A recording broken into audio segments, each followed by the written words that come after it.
उमरो अय्यार। एक ऐसा अय्यार जिसके पास एक ऐसी जंबील थी जिसमें पूरी दुनिया समा सकती थी। उन्होंने अय्यार घने जंगल से गुजर रहा है।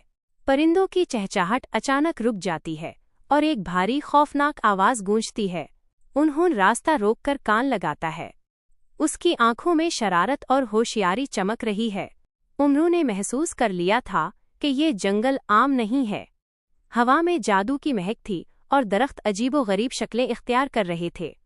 अचानक मिट्टी से दो बड़े मिट्टी के जिन मड मॉन्स्टर्स निकलते हैं और उमरो का रास्ता रोक लेते हैं।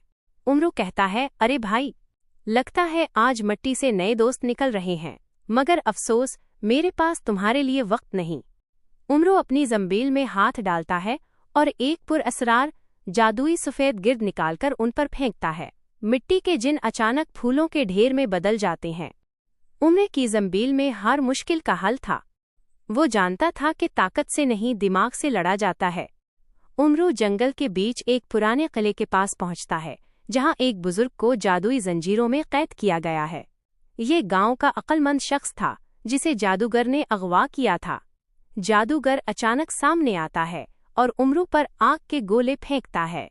उन्होंने फौरन अपनी सुलेमानी टोपी पहनता है और गायब हो जाता है। जादूगर परेशान होकर इधर उधर देखता है। गायब रहते हुए उमरो जादूगर के पीछे जाता है और अपनी जंबील का मुंह खोलकर जोर से कहता है, आजा मेरे नए मेहमान। जंबील एक मिकनातीस की तरह जादूगर को अंदर खींच लेती है। उमरो बुजुर्ग को आज़ाद करता है। बुजुर्ग उसे सोने का एक सिक्का देते हैं, मगर उमरो मुस्कुराते हुए मना कर देता है। उन्होंने कहता है, बाबा, उन्होंने दौलत के लिए नहीं, अपनी अयारी और हक की खातिर निकलता है। दुआओं में याद रखिएगा। और यूं उमरो अय्यार एक बार फिर अपनी जंबील और दिमाग की मदद से एक और मुश्किल हल करके अगले सफर पर निकल पड़ा।